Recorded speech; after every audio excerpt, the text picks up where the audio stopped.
I think the last time we hosted with HSMAI, the Women in Hospitality Leadership webinar, I think that was a live event.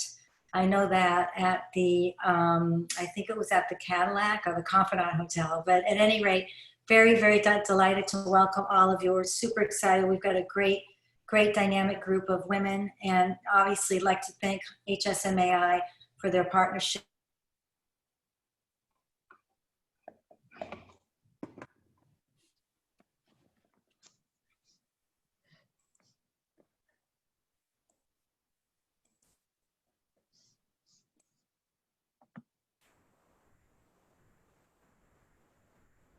I think Did we lose Wendy? I think we lost Wendy, yeah.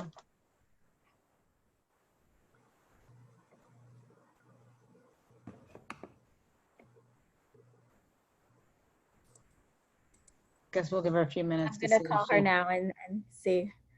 Perfect, thank you. So stand by.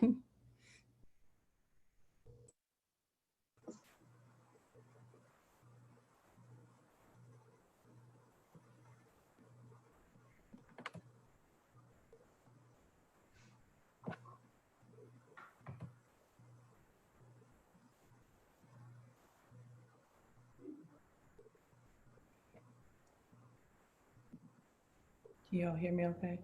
Yes, Connie, we can hear you.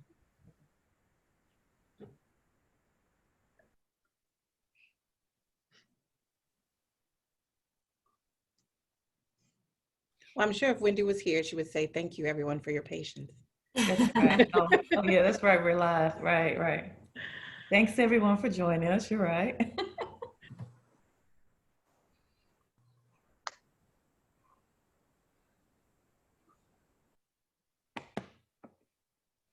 Gisela. Hi, Gisela.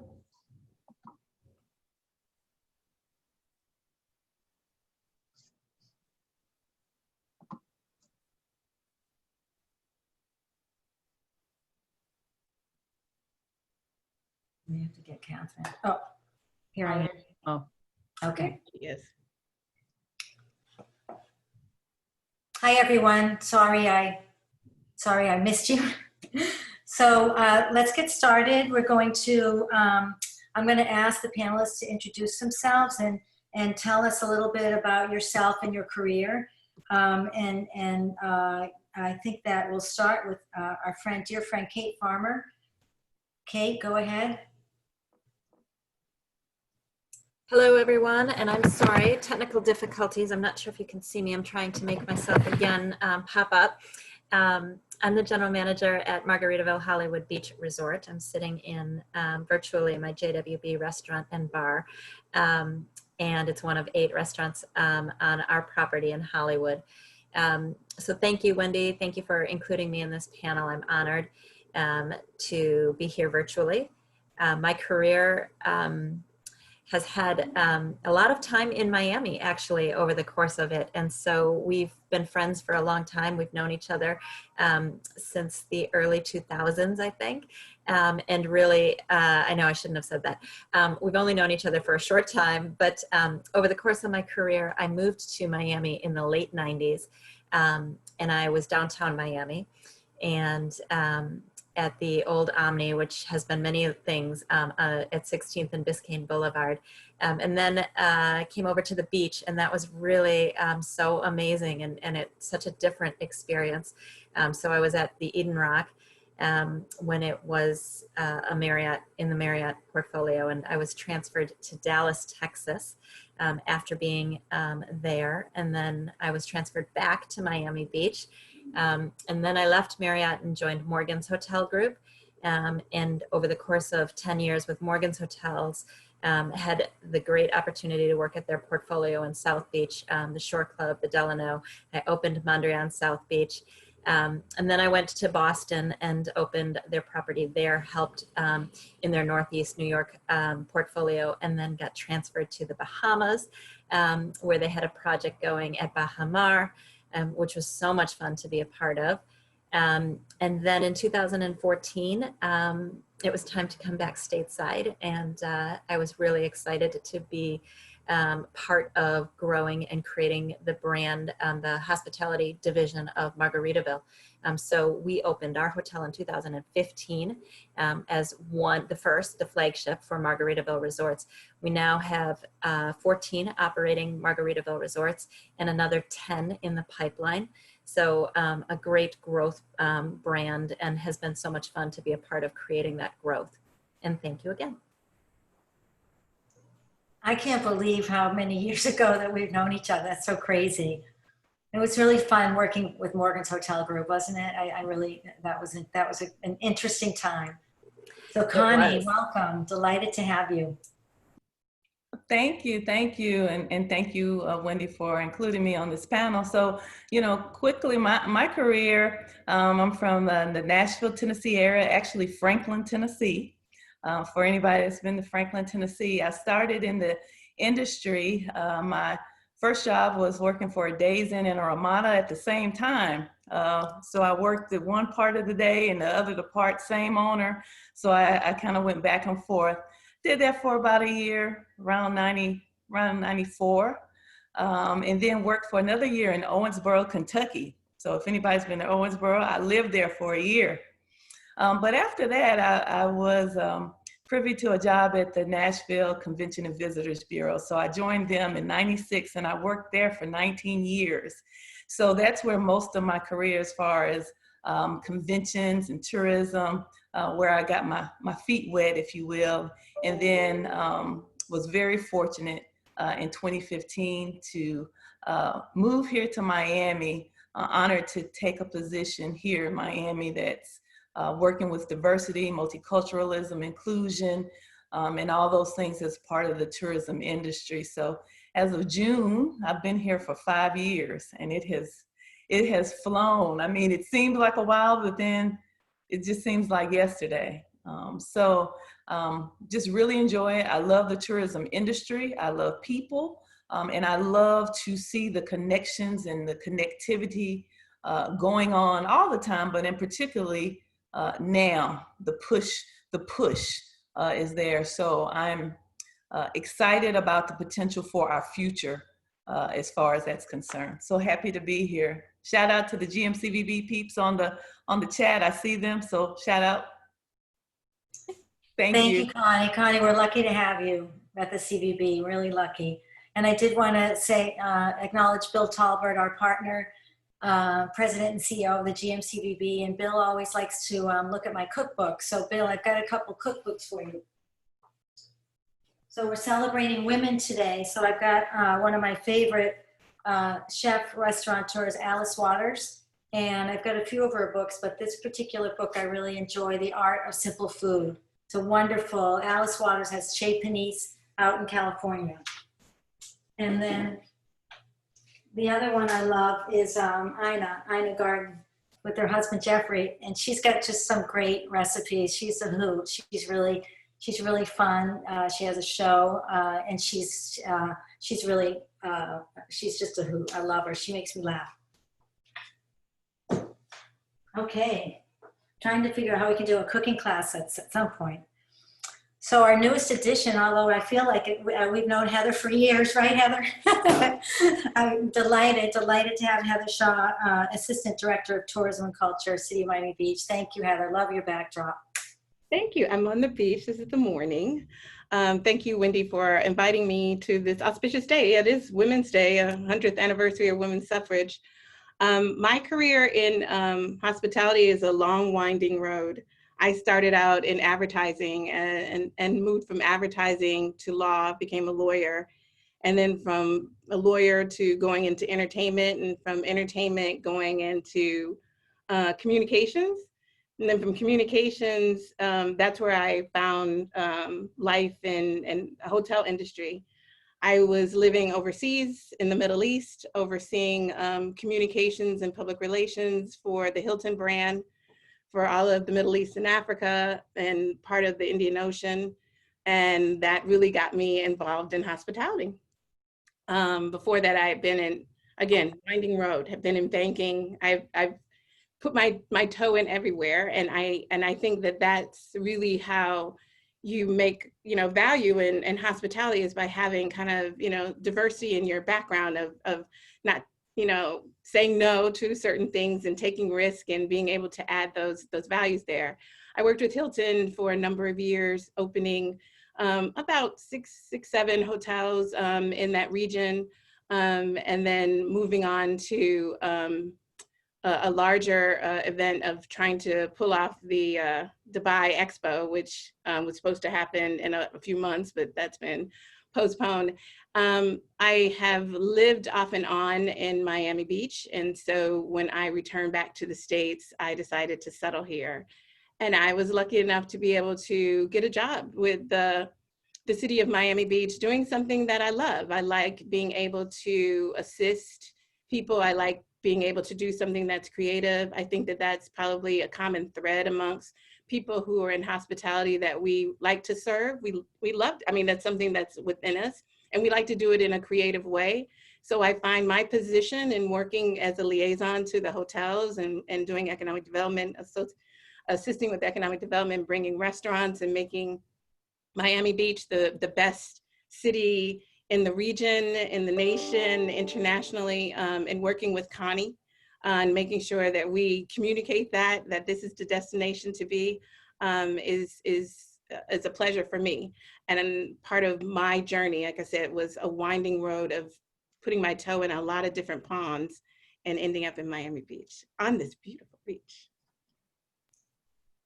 Thank you. Thank you, Heather. I can't believe, your career. Wow, that's amazing. I didn't know that you were an attorney. I could have gotten some free advice from you.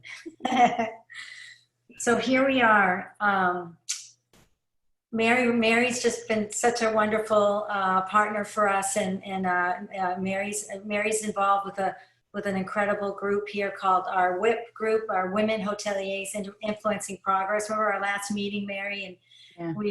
We have over 50 women GMs in Miami-Dade County.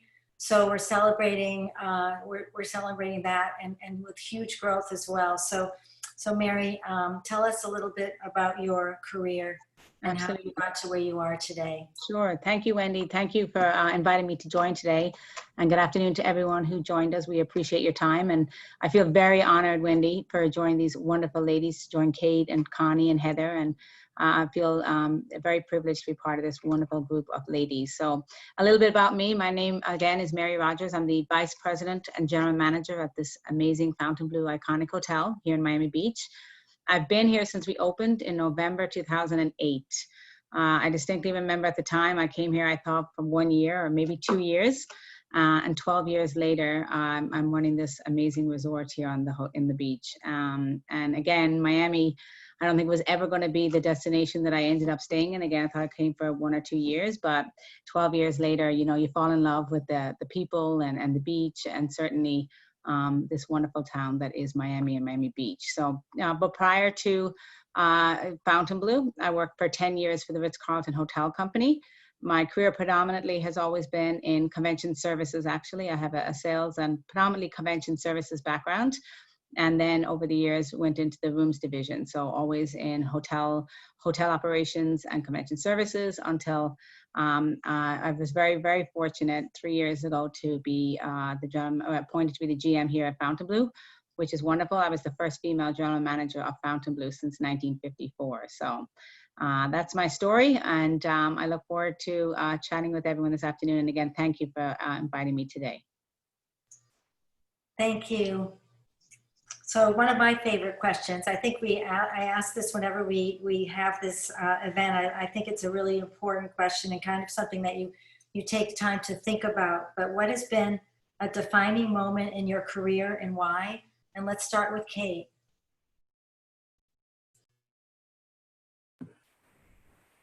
Sorry, Wendy, did you say start with me? Did. Boy, I've had a lot of defining moments in my career. So, I think that every opportunity I have had has really been a challenging one. And so when you look at a defining moment, I look for something that challenges me and is going to help me to grow and as a person, as a leader. But I think probably the most challenging opportunity was when I moved to be part of the Baha Mar complex and to take on that responsibility, because it was 4 brands trying to figure out how to open a property with all different rules and processes, but under one podium, and to make it seamless. And so it was so much fun to be part of that think tank, to work along some incredibly talented individuals, and to come up with a roadmap for how that property ultimately would blossom. And so it was really rewarding. I bet. My husband is from Nassau, so I know a lot about that project. I know that was a great experience for you and others. Connie. Okay, yes, defining moment. You know, I think that I'll reference now my days in Nashville, because I think for all of us, there's a time when you know that you have to turn the curve or step up the game in order to be noticed, if you will. I did some personal coaching, you know, maybe all of us at some point has done some of that. And I always knew that I was an introvert by nature, which, you know, in hospitality, when you tell people that, they can't believe it. But I did learn that when you're an introvert, it's not so much that you don't like people or you don't necessarily want to be around, but you gain your strength from sometimes being on your own, and your thought process is a little different in what makes you excel and what makes you go, right? And so there were some times in my career when I wondered, you know, why am I not getting noticed? Or if I'm in a room, why am I not commanding the attention of this person or that person? You know, and you know that you had it. You know that you had the information, the energy, the intellect, but why? And so one of my defining moments, I guess, in my career and as I matriculated, is that me knowing that I had to change the way in which I interacted with people in ways in which I also had to get myself known. So for me, that's a defining moment, because once I got more comfortable in commanding presence, and it's something that some people don't have to think about because it's in their nature to do certain things or talk certain ways or the way they enter the room or however that is.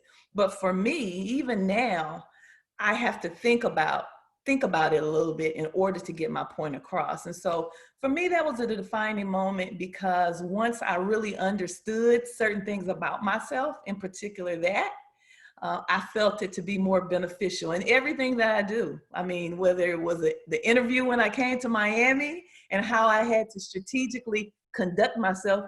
It's not a fake or a phony, it's who I am. But I just had to learn how to convey that so that the other person would also know it as well. So for me, that was a defining moment. That's wonderful. Heather? I'm a mix of Connie and Kate. I think that with Kate, there are a lot of defining moments, but my earliest would be, I come from a big family. I'm the youngest in my family. And I learned that I had to know how to network.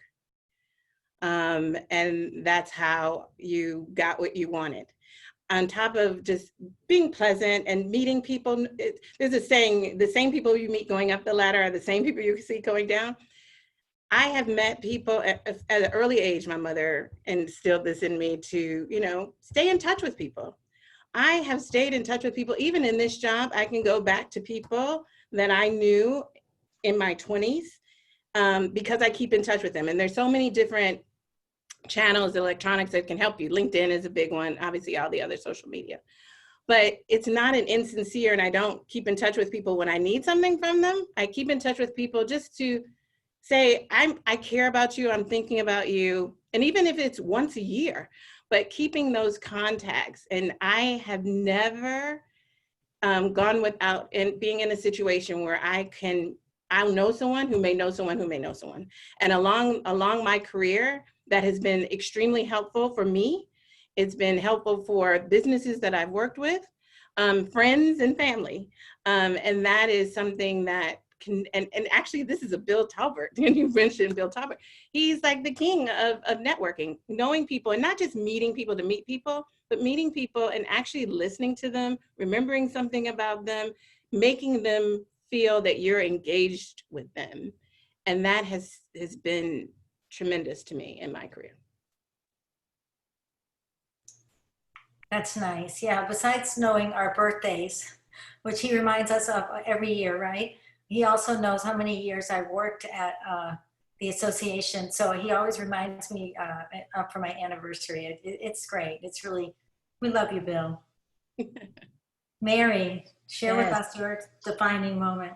Yes, I agree. We do love Bill. But for me, I would say definitely it was the day that I was promoted to general manager of the Fontainebleau. And I say that for many reasons. First and foremost, the position did not exist here at the hotel. When we reopened, we had a president in charge, and we had vice presidents of hotel operations, food and beverage operations, etc. And I knew it was a goal of mine to become a general manager before I was 40 years old. So I set that goal for myself. And when I wanted to do it, I wanted to do it at Fontainebleau. I fell in love with the city, and I certainly fell in love with Fontainebleau and the wonderful, wonderful team members we have here. So I set that goal for myself, and I laid the groundwork a few years prior, and I kept at it. And even though it was somewhat of a possibility, maybe it would, maybe it wouldn't. But when it did happen, it was very defining for me because, I was able to prove to ownership and obviously everyone involved that I was the right person for the job, and certainly to create a new position as, like I mentioned earlier, the first female general manager of Fontainebleau since it was built in 1954. So that was very, very important to me. Also, it was around the same time that sadly, it was good news, but it was also right before my father passed away, and I was able to read the announcement to him in person and show it to him when I went to visit him right before he passed away. So that was really also very, very special, because I think we work hard in our lives to make ourselves and our family proud, but also to our parents who have worked so hard and who've given so much of themselves. So for me, it was really defining in my relationship with my parents, and specifically my father also, that he was able to see and read that announcement right before. It was a few days before he passed away. So it was very special for many reasons. But, for all those listening out there, set those goals. And, even though they seem very far off, when I remember talking to my boss at the time, it seemed like a long shot, but made it happen, and it was really rewarding. So keep your eye on those goals and certainly work towards them. So yeah, it was great. That's a wonderful story, and your dad's inside. Yes, absolutely, for sure. So how are you all managing through change, stepping back to step forward, executive coaching, self-coaching? Share with us some examples on how you're managing through this change, what we're going through right now.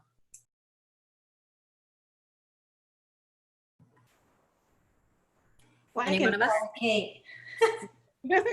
Okay.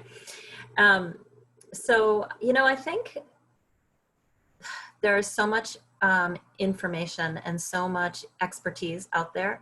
So it can be overwhelming as well, because there's always somebody talking about some new way of doing things, or how to navigate this totally unprecedented time. But I do find it really helpful and interesting to listen to those webinars, to partake in those webinars, to do things like this. Zoom fatigue is real for sure. We all have experienced it, and there are days from the minute this pandemic began to today, where our schedule, our day is filled from 7, 8 in the morning until 7, 8 at night. But there's a lot of information out there that is super helpful. And I think that, knowing that that so many people are learning, and that there are areas that have emerged out of different phases of the pandemic at different times, we're able to glean insight and kind of take nuggets of how we can learn from one another and implement that in our business. Yeah, it is pretty incredible. I mean, look, we're together. You know, we haven't been together in so long. You know, it's just it's great to have you, Kate, with us. Nice. And there is a lot of information. I drive Heather crazy with it. Yeah. Connie. Can I piggyback on what Kate was saying? Yeah, go ahead. Go ahead. That when you have a lot of information out there, I mean, we have a lot of information, and I think when you couple what Kate said with what Mary said in terms of setting your goals, you have to find a way to kind of weed out a lot of information too, because we are on information overload. And you really have to, when you set your goals, you have to also set your goals on what I'm going to let filter in and what I'm going to let filter out too, because especially for women, and you know, we're being real, this is about women, we also have to be very protective about what we say and how it's perceived and how it's received. And sadly, that's still the case. So a lot of it is when you get all that information, you have to filter it as to how it will work for me and how is it going to move my goals and what do I have to see? And that takes a lot. And part of your question too about onboarding and offboarding, sometimes, and I've done this in my life, where I've taken a job. I don't want to preach, you know, don't chase money, but I don't like to chase money. I chase the opportunity. And that's something Kate said actually at the very beginning too, is about sometimes I've taken roles that may have not been the same title, but may have had the same money, but I needed to know that piece of information. So I had to add that to my pool of experience. So I was willing to step back to step forward because I got that information as I was setting my goals, and I'm sure Mary did this, to get to where she is. She had to make sure that her portfolio had a lot of different things in it, and she wasn't just having a career just in one area. She had to do other things, and we all had. And that's something that you have to think about. So when all that information is coming in, take this, take that, take this, you really should align it with your goals and how you can do that. And as Connie was saying, even with your self-coaching and getting a professional coach, if you can't see the forest for the trees, ask someone, whether they're a professional coach or your mentor or someone you respect, but you have to do that. So that's my pearls of wisdom. Mm-hmm. That's great, Heather. You're absolutely right. It's amazing, right? I seek advice from my kids. Connie. You know, I think this is so nice because even just this dialogue between us, we know it's about the industry, but it's just nice to be able to talk among women, professional women, you know, about these things. So thank you for that. I think one of the things, as Heather mentioned, is you got to also protect your peace, protect your headspace. And I don't think this doesn't necessarily apply to everything in life. But I think that you know your body, you know your mind. I think regardless if you're working from home or you're in the office, working from home has been, thankfully, and we're all fortunate to be working, but it's been just as intense during this as if you're in the office, right? So you can't say to yourself, well, I'm working from home, I should not feel like this, or I should. You got to treat your body and your space. If it makes you feel a certain way, you have to do just like you would do in the office. When you get overwhelmed, what do? You get up, you take a break, you leave the office, you may go outside. You may, that particular day, you may have to leave early because your day didn't quite go like it needed to. You know, you're getting your exercise, you're doing your walks. You're doing all those things now, even with everything going on, even though you're totally grateful for everything that you have, you can't forget about you and you can't forget about your headspace. And like I think Heather and Kate said, all the information we're getting is great. But when you start feeling that overload, you got to know how to back yourself away and then refresh and come back. So I'm trying to do some of that. I'm doing an online exercise class Monday, Wednesday, and Fridays. You know, I'm walking. I live by the mile, so I walk. So I'm trying to make sure I incorporate all those things in. I'm masked. I'm wearing my mask too, doing that. That's awesome. Thanks. So Mary.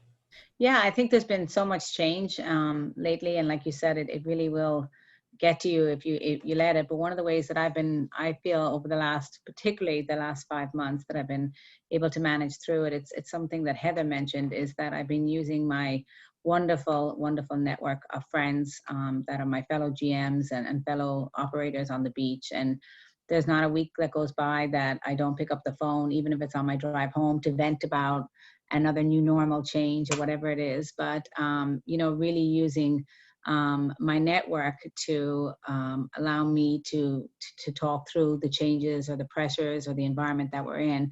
It's been good for me as it relates to keeping up with what's happening, also making sure that we're all doing it right, and that whatever I'm doing, however I'm interpreting it, is the way my friends and my colleagues on the beach or in other hotels are looking at it. That's been very helpful for me, and it also allows me to like blow off some steam, or to talk about something that I don't necessarily agree with, or figure out how we can work together to work towards change. But really using the network, my networks and my friends, as Heather mentioned earlier, is so important. That really, and it also helps me grow and develop too, because they say things, or they're using some practice, or they're using some method that really I haven't heard of, and allows me to also continue to develop through this change and through these really strange times that we're all in today.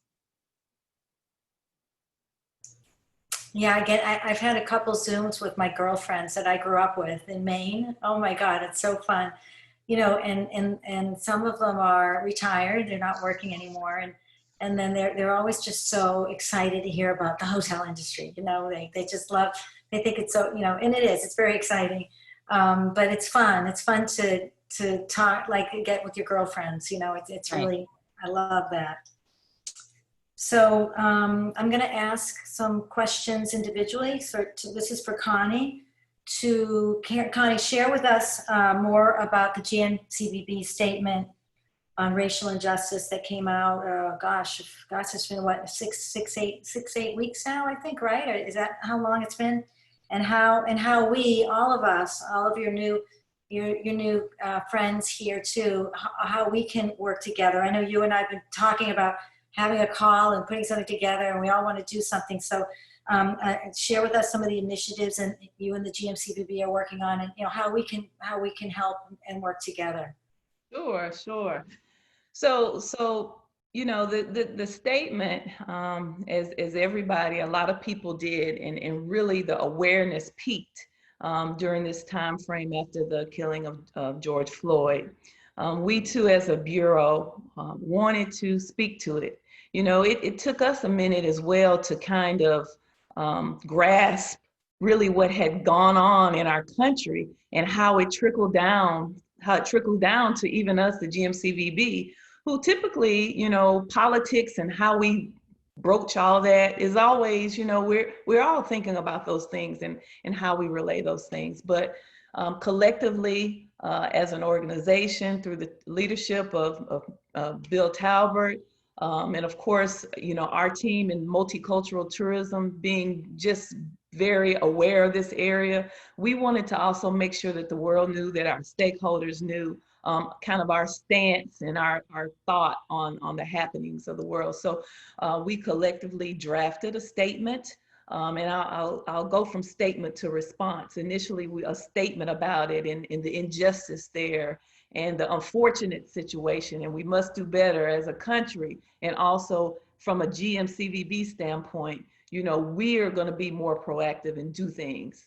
And so that's what the initial statement was about. And then also in that, we did list some things that we have ongoing. A lot of times, because of the magnitude of this, people are paying attention to what companies, organizations are doing when it comes to diversity, to equity, to all people. I mean, so it trickled, that may have seemed like it was about the police and a certain area of the world, but you know what? The awareness of it made it trickle down really to everybody. And so everybody has to look at how they can affect change. And so one of the things in that initial statement is that we listed some of the things that we currently do, and then made a commitment about some things that we plan on doing in the future in addition to what we've done. Initially, it was a statement because we termed it as a statement that we wanted to get out. but it is a response and a commitment of the GMCVB. That's what you will see. And it just pledges to continue what we're doing. One, to try to make sure our businesses, our cultural businesses in Miami are connected to tourism. The emphasis, of course, George Floyd was a Black man. It is about some of our Black businesses connection, but it's really about multicultural businesses. There is an emphasis now because there is an emphasis on Black people and Black lives, however, but just know that from the GMCVB standpoint, while that's a priority, also it is a larger picture to make sure we are diverse, we're showcasing diversity of Miami, and that we are leaders in doing it. And then how we all can be helpful. There are a lot of things. I think there are more conversations. Wendy, as you mentioned, there's some things that you and I have talked about, we'll talk about individually. And I am happy, I'm putting myself out there to our team here on this panel. I know Heather, who works kind of in this area, we've worked on those things between Miami Beach. I'm open to discussion because I think that everyone has to look within their realm, their sphere of influence, to see what they can do to aid and augment diversity within their staff, within their business connections, within the whole total package. So it's not really just a one check box kind of thing. It is a commitment long-term to make this a part of your priority, just like you would make anything else in your platform of business. And so, number one, that's how you can be helpful. You kind of have to assess yourself, but then I'm more than happy from a tourism standpoint, because that's what we do, to have those individual discussions to see how I can be helpful personally, how we can be helpful as the GMCVB on moving the needle in that direction. Yeah, you've got, I mean, I think we have the best partnership too, together with all of our partners in so many ways, as far as educating, mentorship, internship, and really elevating those that are, not in a good situation, so that we can help them, because our industry has so many opportunities for advancement, right? And there's so much interest in hospitality and tourism and other industries that go along with it. So we're looking forward to that.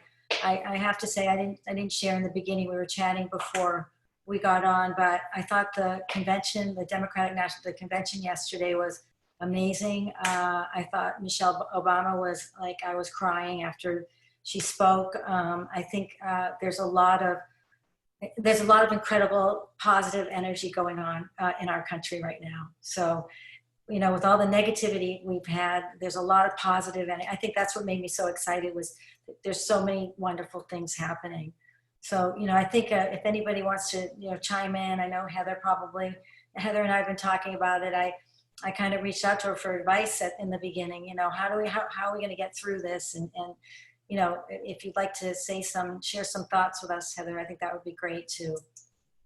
Well, I think that this is an auspicious time in our lives, that we have to have difficult conversations and be willing to hear difficult things, and take an assessment of ourselves and our workplace and how we want to see the future as women. And I'm going to step on a limb, but I know that all of us have had challenges where we had to, in the back of our head, we thought they may be doing, something was being done to us because we were women, or said to us because we were women. I know Connie and I know that things have been said or done, or opportunities lost, or even opportunities gained because we're Black women. This is our world, this is our country. And if we want to make a change, then it has to start with us. And we can start in the small space with our families, and then a bigger space in the places that we work, in the communities that we serve.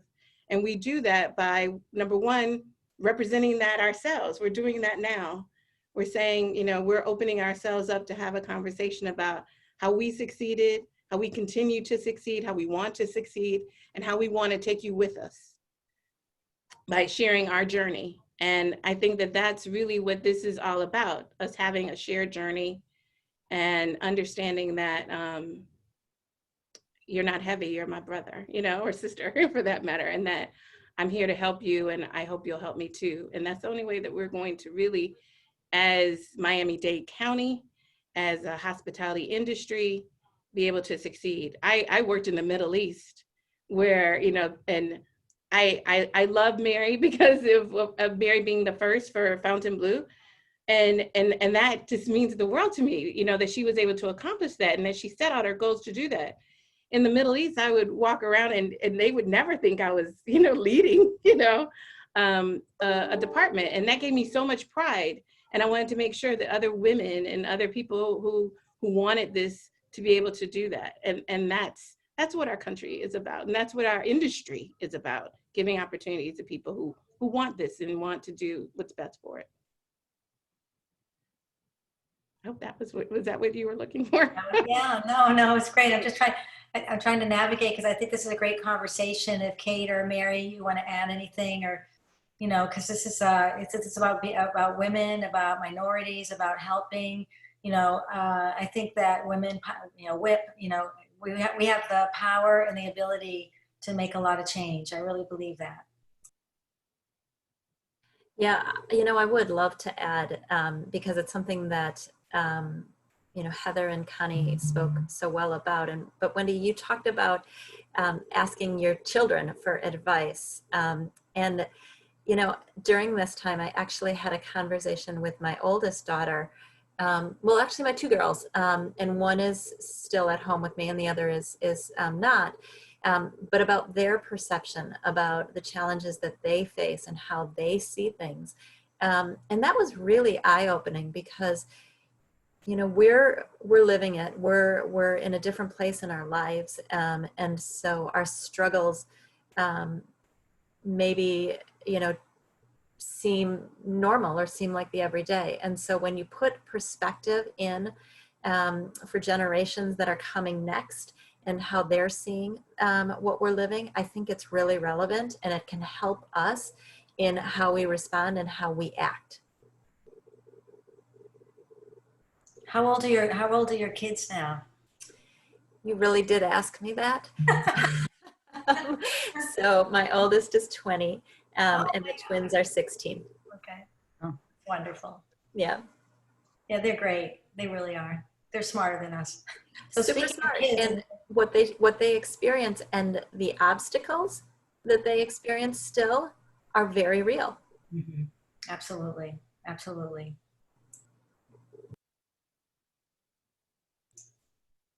Mary, anything to add and share with us? I concur, and like I said, I love this conversation. So I appreciate the insight of these amazing women because it's really interesting to hear that, you know, everyone's, you know, obviously dealing with it and handling it very differently. But I just think, you know, to all the participants out there today, I would just encourage us all to continue to, you know, obviously to support each other and have each other's back, and really, you know, encourage all these amazing, wonderful women in hospitality, just to really move forward and push forward. And it's really wonderful to hear in Miami Beach and Miami-Dade County that we have so many female leaders and representatives in our hotel organization or in our hospitality industry. And it's something that I'm extremely proud of personally. And it definitely becomes apparent when, you know, we have our whip meetings, or when you realize that the latest GM that joined our family here in the beach or in the county is another female. It's nice to see it. So just obviously my big goal for myself and for my team would be to encourage everyone and to have each other's back and to just really, you know, move everyone forward, regardless of who you are, where you came from, the color of your skin, regardless. Just be there for each other, because this industry is hard enough without, you know, facing any kind of, you know, discrimination, anything like that from anyone. So that's really, it's nice to hear the ladies' side of it too, because I know that there's been challenges for all of us, but certainly I think just making sure that we all treat each other equal, it's huge for our industry moving forward. And can I piggyback on what Mary said? I think the other part, to add to that, is we have to be honest with each other, Right. Especially with young women who are coming up. We have to, like, you know, pull them to the side and say, you know, Right. We have to do that. We have to mentor each other, even if you're not the official mentor. Be honest and say, you know what, you might think about, or here's an opportunity you might think about. And they'll say, oh, that's not what I want to do. Well, have a think about it. And we have to make sure we do that. And I'm sure, Kate, you do that with your daughters, you know, to say, think about this. And we have to do that when we see someone, especially someone who we know has a lot of potential. Right. Great point.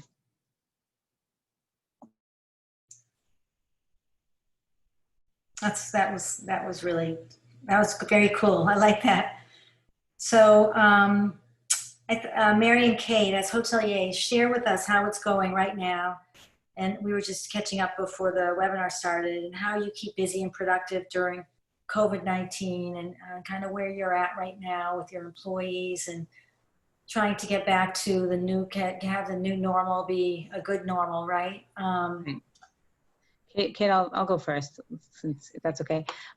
You've been going first a lot, but so yeah, this is it's, you know, it's funny because part of the question, or you know, part of your question was how you keep busy, and I kind of laughed at that because I feel like I've been, not obviously to, to belittle it or anything, but I laughed at it because I think I've been busier now than I have been with an operating hotel, which is, it may sound crazy, but obviously with the tremendous amount of layoffs that we've had.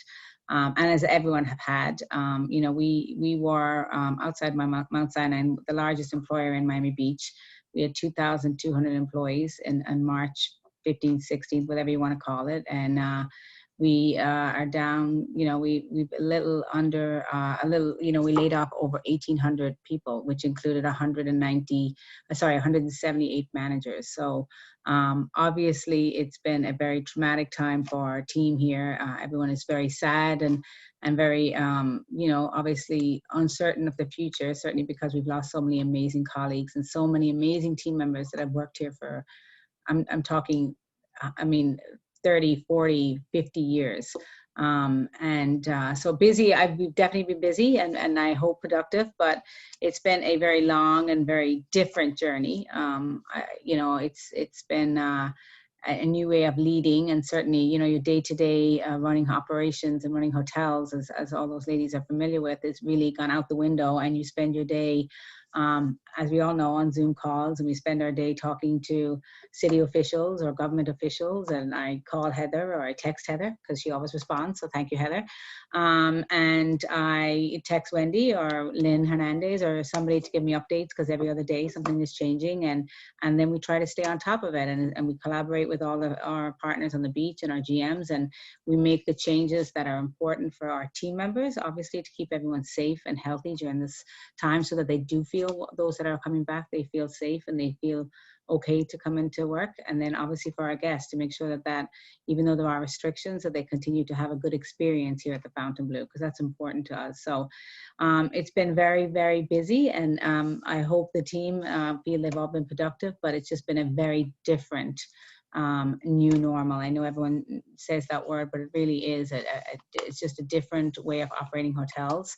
And like, I suppose, like anything, you get used to it, but I look forward to the day that, we welcome back more of our team, and welcome back more of our leaders, and that we have some group in here, which, we're a group house, and that we are planning our next convention, our next, big wedding or whatever that is. But yeah, it's just staying on top of everything and making sure that we're up to date with all the changes, because the changes, and it's nobody's fault. Obviously, it's a very fluid situation we're in, but the changes to the guidelines are daily, and that in itself has been a full-time job, sincerely. And I've kind of owned that, because I don't feel like it's the right thing to put that on the hotel operators. They're busy enough running their departments. So everyone has been great, obviously, always responding back and getting back to us, but it's definitely been not without its challenges, but also obviously a lot of learnings along the way. So yeah, it's I would say it was fun, but it's really not been fun. But at least it's been an experience we won't forget. Let's put it that way. Yeah, and I can't imagine not having Zooms or a way of seeing everybody. That's kept me like up.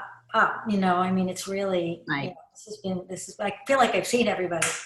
This has been great. So Kate, share with us what's going on in your hotel. Yes, similarly, I agree with Mary. It has been the busiest time, and so it's kind of funny when we read your question. but it is a different type of busy. And certainly it, it comes with its challenges and also rewards. I think, two of the things that were sort of previously discussed, but that sense of community and our role within the community has been so important. I find that I spend an incredible amount of time on whatever organizations I participate in, FRLA, chambers, beach business associations, larger, councils, tourist development committee, all of the various organizations that the information is shared. And my role to be able to disseminate and interpret what is coming so fast and furiously down to the small skeleton team that we have has been really, really a big part of what my new world, my new normal is like. The other thing that I think has been rewarding was trying to find new ways in which to communicate and to connect with those team members.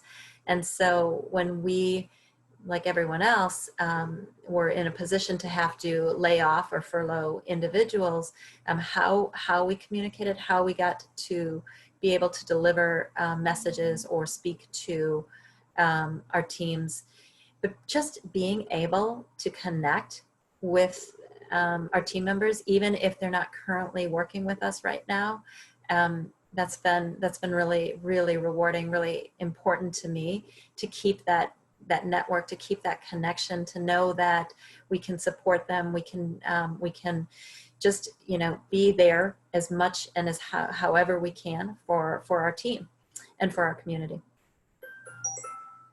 The technology is great. It's amazing. With HR, how they're in touch with you, like you were saying. It's really great. It's really great because I think a lot of us, a lot of employees, a lot of people are down. They're depressed, and it's just really important to be in touch, in touch with everybody as best as we can. So Heather, tell us about your experience working, with government. I think that's a really good opportunity to share, because I think there's some great jobs, great opportunities in working with government. Well, in tourism, yes, definitely in tourism. I was still just like taking in what Kate and Mary said, because I think that before I even answer your question, I think a lot of it is about, we've realized that we are not alone. We don't work in silos. We depend on each other. And that's the only way we're going to get through this, is by leaning on each other. And that kind of dovetails into, working for the government. This is my third job working for the government. I worked in New York City for a number of years, and doing something similar. I mean, very into business development, tourism, working with NYC and Company. I worked for the mayor for New York City. And then I worked for, in Dubai, I worked for Sheikh Mohammed, and now to work here. And the common theme of all of it is, and it goes back to what I said at the very beginning, is having that desire and passion to help each other.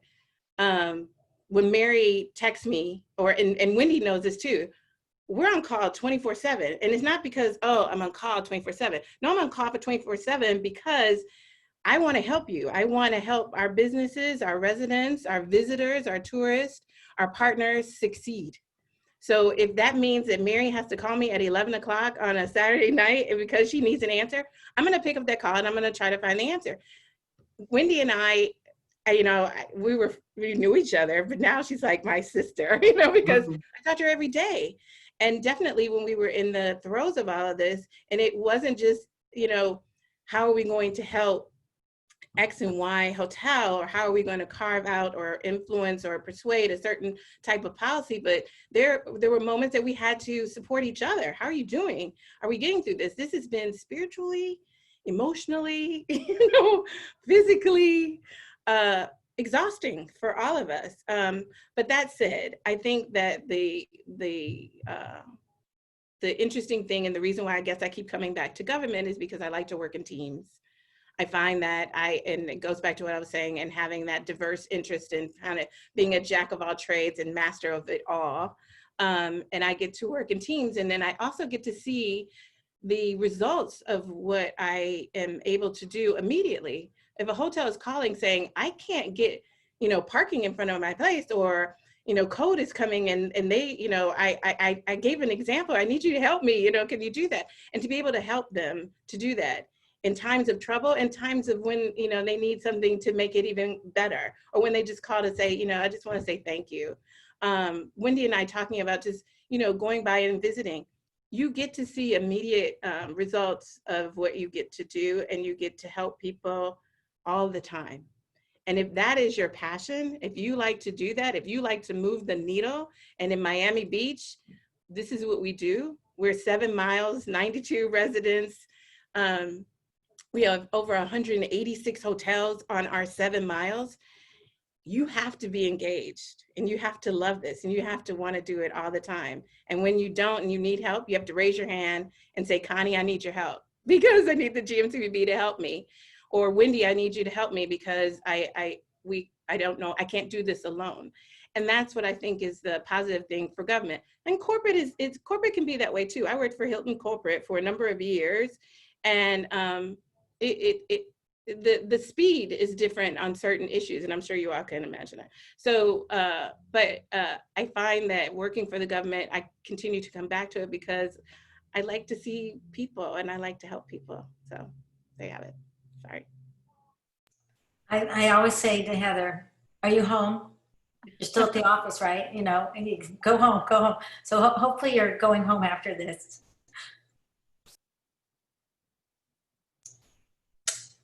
This has been great. I love this question. So if you could press a button and be in another career, what would you choose? Connie, we'll start with you. Oh, wow. So my team knows this. Shout out to team ladies, Herlinda, Petra, Pam on the multicultural team. But we've talked about this before. I'm from Nashville now, Tennessee, Music City. So if I had to be in another career, I would be in the music entertainment business or the singer. I want to sing. I wish I could sing on that level, but it would be in the music entertainment business or a singer. I like making connections, as we all do. It's something about connecting dots and seeing things come together. So I would love to work with artists to like connect the dots to their world and that whole mix. So that would be my career. You're a great entertainer. You always entertain. And Carol Ann can teach you how to sing. That's right. That's right. So Kate. Well, I have a realistic one and a non-realistic one. So similar to wanting to be a rock star, I would like to be a pottery artist and live in some remote mountain gorgeous place and make, great stoneware pottery. That's probably not going to happen since the closest I've come is, modeling with Play-Doh. But we can aspire. But realistically, down the road, I love to teach. And I think, as we have talked a lot about today and about having an impact and being able to mentor, at some point to go into academia, to have, the opportunity to be at a university and to teach the industry that we love so much, more than just as a guest lecturer. I would love to do that. Yeah, I was going to say you can do that at FIU too if you want. Let us know, because they've got some great. I love it when I go to the classes, and sometimes I don't even know what I'm going to talk about, and it's really rewarding. It's really fun. I love it too, and I don't know if you noticed, or if you're going to go to some of the panel questions. Yeah, I know. We should probably ask this. I think I'll jump on this one. There's a question from as a current FIU hospitality graduate, right? What advice can you give us trying to find a career coming from server bartender experience? I mean, I think Mary, Kate, I think any of us could answer that question, but Mary, you want to answer that question? I mean, I think it's a great opportunity. Yeah, I think it's a wonderful opportunity, and I think I'll start off by saying our, Fountain Blue, we have a very proud partnership with FIU, and we have 136, or we had, I guess, but we had 136 graduates between our leadership and senior leadership and supervisory roles here at the Fountain Blue. So it's a school that's very near and dear to our heart. And certainly the hospitality program is exceptional, and we love hiring our young students right out of FIU, because we think it's wonderful to support the local university, but certainly also to have that talent right here in our backyard. But I believe the young lady's name was Tiffany, and I would just say to Tiffany that it's just fabulous that she already has experience, which is really wonderful.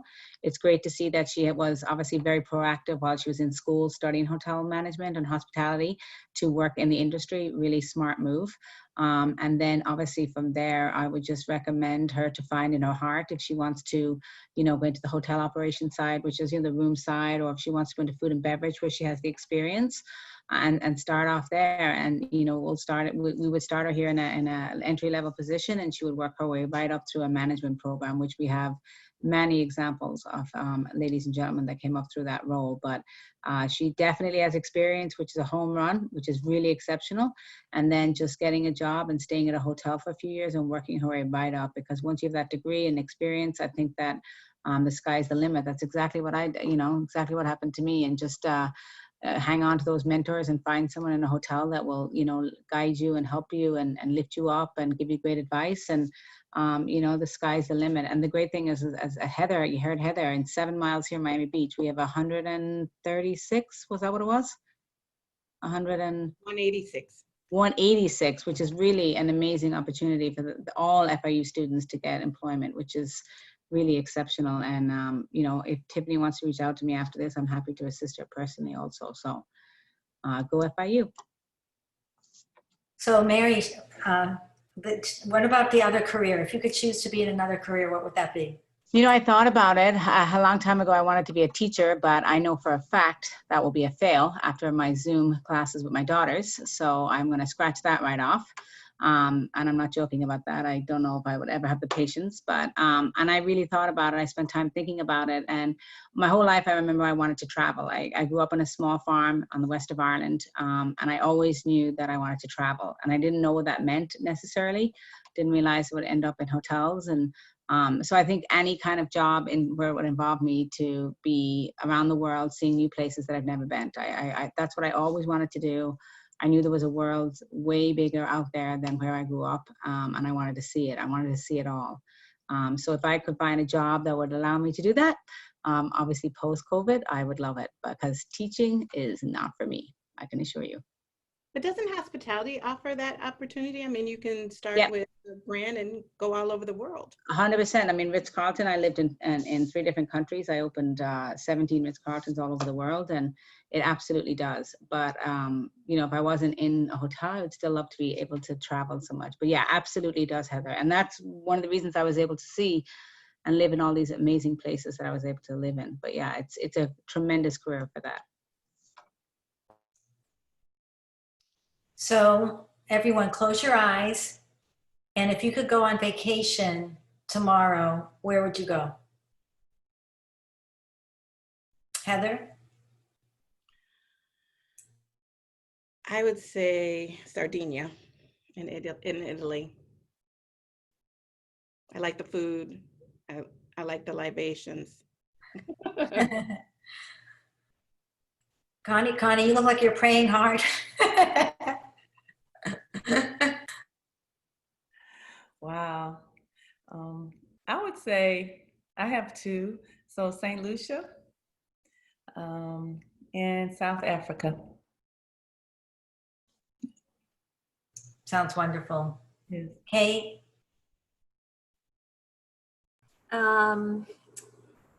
Well, it couldn't be tomorrow because I think I've missed the seasonality of it, but I really want to see the Northern Lights. So I think Iceland, but I think I have to do that in the first quarter, which is coming around. It's coming up. It's around the corner, right? So Mary, where would you go? I would head down under. I'd go to Australia and New Zealand. drink lots of great Sauvignon Blancs and see those beautiful countries. So yeah, I'll bring Heather with me for the libation, so we'll have some fun. But yeah, I can't wait to visit those countries someday, soon. So let's see if we have any other questions. Oh, I did want to announce, that was a nice announcement. HSMAI has been recognized for its coronavirus response by the ASAE as one of the associations that will save the world. That sounds very exciting. So I really enjoyed being with all of you today. It was wonderful. I have to say, sometimes I get a little down, you know, and I you know, it's just an up and down time, right? And I was like, oh, I'm so excited about the webinar today, because I know that everybody will bring each other up and keep us all positive that we are. I think women have a knack at being positive, you know, as all the time, through thick and thin. So I want to thank you all for your wonderful friendship. It was so good to see Kate, be with Kate again. I can't believe it's been that long. And keep us, anything we can do together, Kate, you know, with you and Broward, and get some of your women leadership together too. That would be really fun. And you know, Heather and Connie, we talked about doing that once before, and I don't know what happened. It fell apart, but I would love to. Yeah, but I think we can plan. I think we can do it. I already wrote it down, so that's a good sign. So we'll definitely do some things together. I think we could really help a lot of people too. Agreed. Heather, Connie, Thank you, Wendy, for so putting much this fun. together. Thank you so much. So much. And thank you for everyone who We'll see you participated. soon, and take care of yourself, okay, and your family. Thank you, ladies. This Bye. is really nice. Let's do it Well, again. everyone. Like, Thank you. We will. Thank you. Take care.